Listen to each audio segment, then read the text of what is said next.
Today, we are going to talk about the impact of two things on your check. One moment here. There is a cost of living increase and the impact of that versus inflation. That increase could have although your check goes up, it could have a negative impact on some people. We're going to talk about that today. And then there's actually been some, I view to be good news that's been released about the Social Security Disability Benefit Program and extra income that you can make going forward in 2024. So welcome.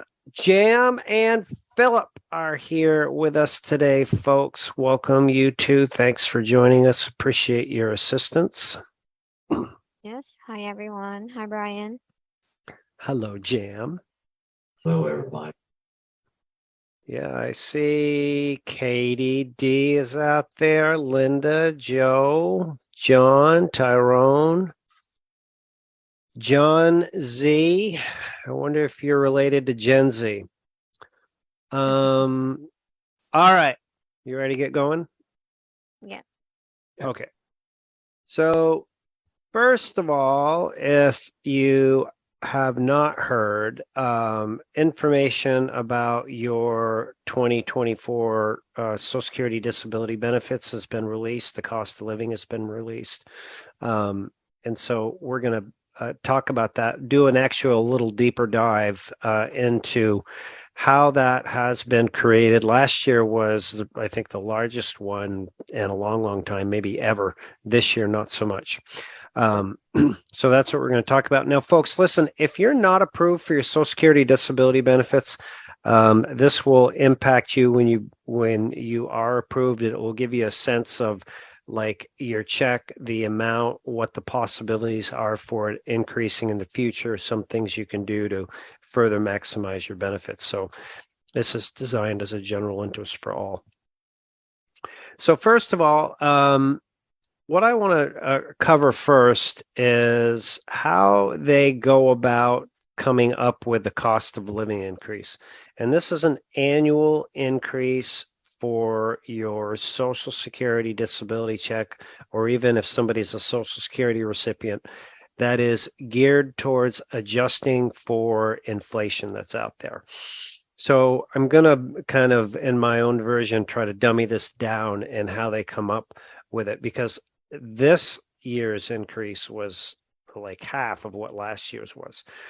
So the first thing they do is they do some data collection and they look at a basket of goods in the marketplace. And it's major consumables like food, housing, transportation, and medical care. And they look at what the cost of those goods are on average this year, 2023, versus last year. And based on the change in that pricing, as they come up with what's called a CPI, as that is going to dictate the COLA increase. So, and that percentage, if it goes up like 3.5%, that's what your COLA is going to be. If it goes up 8.7%, that's what your COLA it's going to be. So it's based on some data set with consumables that are out there. So if you've been a disability recipient for more than a year, then you may remember that last year, your check went up 8.7%, right? And then this year, the projected increase for 2024, it's not projected, it will be 3.2%. So there's a few things I want to share on my screen with you to take into consideration. And this event is really based on people like being concerned about losing their purchasing power, which is kind of like this guy with the time and the money on the right and his check. That's what we're attempting to communicate. So if we look at a few things, I'm going to start with the average monthly disability check. And I'm going to walk you through kind of the conceptual impact of that. For somebody that is newly getting awarded, like in today's environment, the average check reported by Social Security is $1,671.38. If you've been on benefits for a while, there's an aggregate and an average of $1,486.89. So if you're on a fixed income, and this is your check for life, there's very few things that you can do to influence it. Well, actually, I should say none, because your check is your check and it's going to be subject only to the cost of living increase. So when we look at inflation, historically, inflation, I'm just going to go over the last 3 years, has been 7, 6.5, and 3.7%. Right. So stay locked in on 2023 at 3.7%. And then if we look at the cost of living increase, which has been 5.9, 8.7, 3.2, I'll do the math for you. The inflation has been 17% over the last 3 years, and the cost of living increase has been 17.8. So it's just, they do a pretty good job of figuring this out. I mean, it is right in line with what's been going on. However, here's my point and why I went through this whole rigmarole here today, is you are getting a 3.2% increase for 2023. The inflation is projected to be around 4 to 4.1%. So you're going to lose some purchasing power this year. It doesn't happen every year, but this coming year is you're going to take a hit in your check. Now, this is an average across the U.S. Maybe some areas are different, but I know where I live, stuff is not going down, it's going up. All right. So we're going to talk about some things that you can do here in a few minutes to address that. Then, of course, we'll take any questions that you may have. But here is a few thoughts that I want to share with you about the application of this and how it impacts your benefits.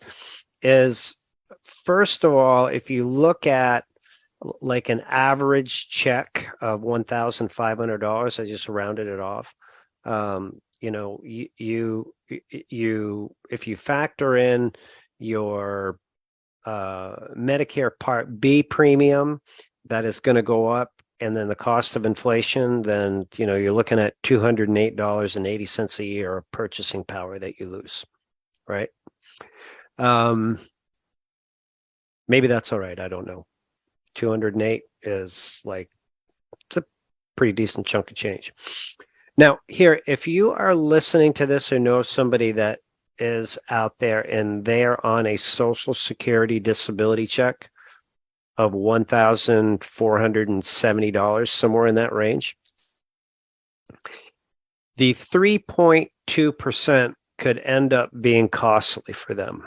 And this was a big issue last year, in that when you get the 3.2% increase, that could put you over the $1,500 for monthly income. You're probably asking, well, what's wrong with that? Well, the challenge with that is right around the threshold where you can get extra help and have your Medicare Part B premium paid for. So your Medicare Part B premium, Jam, is $164.90 for this year. For next year, it's $174.90. I love having you here. One less thing I have to remember. So let's say your check goes up $30, but that puts you in the zone where you've got to pay for Medicare Part B premium, $170.10, right? So you have to be very, there isn't anything you can do about it. You can appeal it and all that, but we went through it last year. I don't know of any solution to that other than to be aware. So if somebody out there, yes. Yeah, I want to correct myself. For next year, Medicare Part B premium is $174.70. $174.70. Okay. All right. Well, my theory still holds that if your check goes up and you're in that zone, beware. It only happens to a few people, but it does happen. Okay, so just a heads up, in a few minutes, we're going to start taking some questions. But on another note, there's a few areas where you can actually make a difference in your check. And before I get into those, I mean, there's the budget tracking, expense shaving. There's incentives for people that are disability recipients on your telephone, on your cell phone, I mean, on your internet. There's utility deals that are out there. So stay tuned to the work that we do here to like find every nook and cranny where you can save money. Definitely do all those. But the two biggest opportunities for you to make an impact on your benefits is, first of all, on your Medicare Brian? coverage. Two areas where you can make a difference. One is in your Medicare coverage. It used to be that your Medicare Part C or Medicare Advantage coverage was just for healthcare, doctors, medications, hospital visits. But many areas now offer incentives that will help you out financially. And that could be a flex card that you can use for food, utilities, things like that. And we've seen those at $50, $75, $100 a month. So that's $1,200 a year. That right there would take care of any concerns that you have, if you have them, about the inflation, cost of living delta. The second area where there is an opportunity for you is in supplementing your disability. And they just have released the amount of money that you can make and keep your benefits for 2024. I'm going to bring that up on the screen here. So here, and this is if you're working as like an employee or if you're doing like a side hustle on your own, the amount that you can make and keep your benefits has increased from $1,050 in 2023 to $1,110 in 2024. So that's $720 a year that you can earn, extra money that you can earn. Now, I mean, there's been many interviews and opinions on this, but generally it's suggested to stay at least 20% below that so you don't raise any flags. But it's totally legal. I think it's a great thing to do, not only for finances, but to contribute. Is to earn some extra money. So, and you might be thinking, oh my God, I can't work. I'm not well. That's why I'm on disability. And for some people, I do truly understand that. But I mean, there are many people that we have met and interviewed on our live events, like just recently with Salah. I mean, she has major health issues and runs a business. And there's other people that are driving Uber. I met somebody recently that's knitting 4 garments a month and earns $35 to $50 each. So there are different things that people are doing. It's not totally full-time work that is helping them out. But I think long-term, I mean, if you focus on doing the two things that I mentioned, which is reviewing your benefits and making sure you're getting all that you're entitled to annually, and then finding some type of a side hustle, then you're doing the best you can do to maximize your benefits. So again, I apologize for the technological glitch that we have, but I do want to take some questions that we have. I don't know if there's any that have come in considering, but there are. Be glad to address them. Your mic's muted, Jam. Okay. I have one from I'm sorry. My screen froze.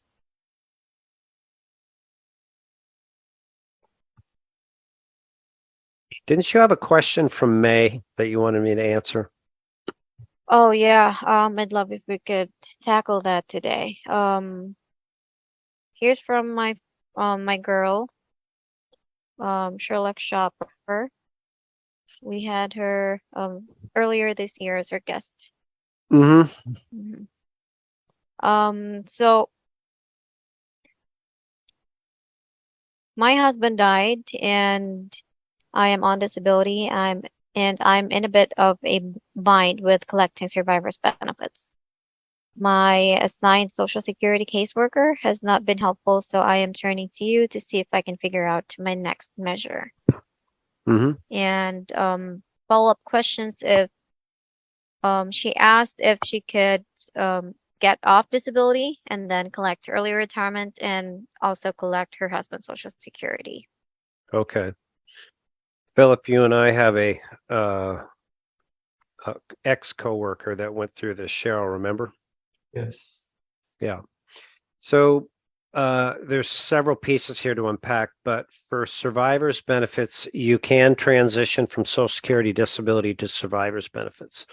The first move would be to find out what that check amount is. So if your check amount is 1,500, and then for the survivors benefits, it's high enough to justify it. Let's say it's 1,800.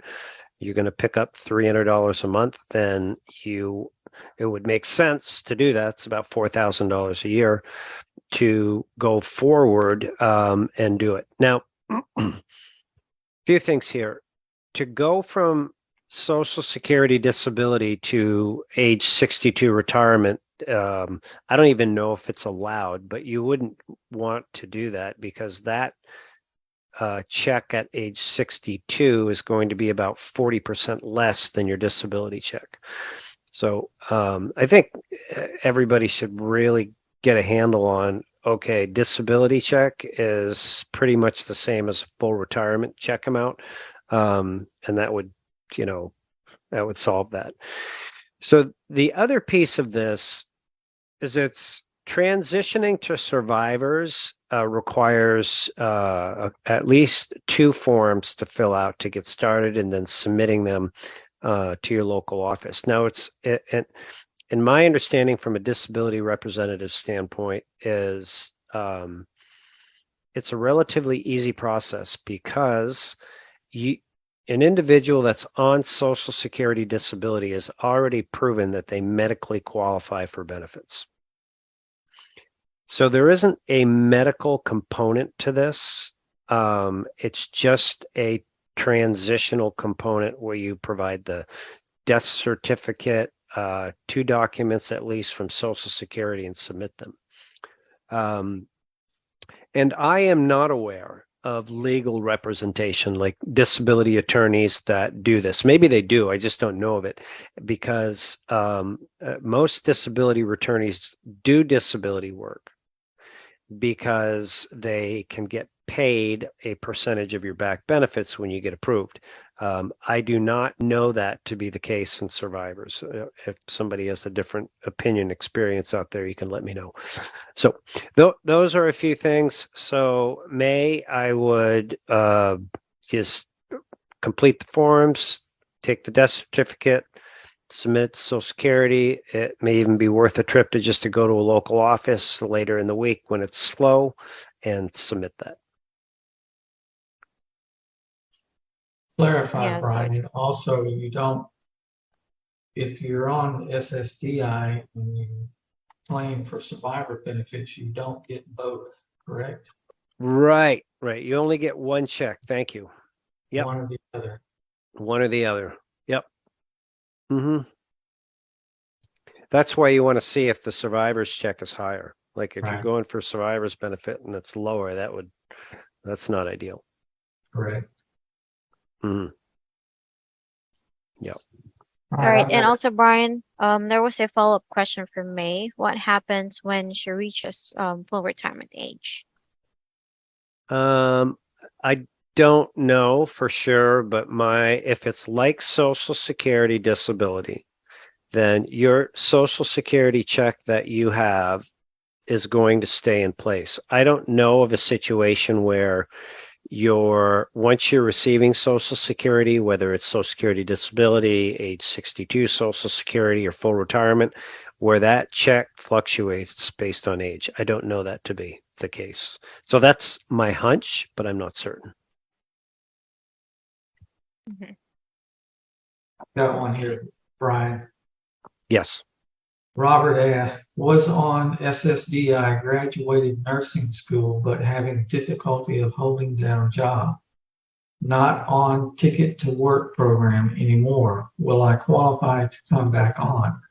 I don't understand that question, but I guess because, or maybe he was suspended from his SSDI, and is he asking, can he come back on now that he's not Well, on?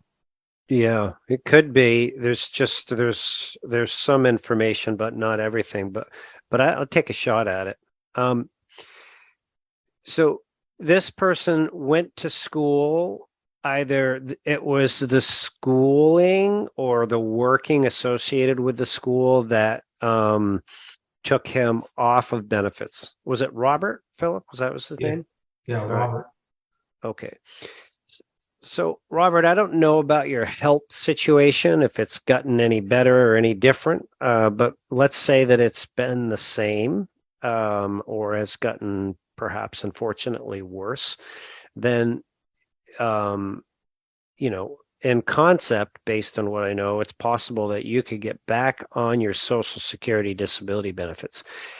And how long did Robert say how long he's been off of benefits? No, he did.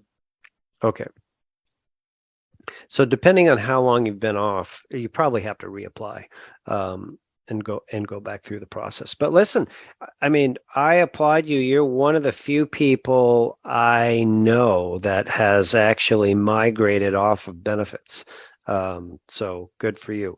Just one other thing on this. If you could nurse on a limited basis, like under the allowed amount, then you could continue to nurse once you get back on your benefits and supplement your income. Mm-hmm.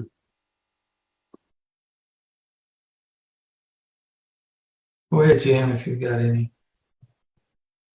Great. I'm sorry, I'm just trying to communicate to the YouTube viewers. Okay. Mhm.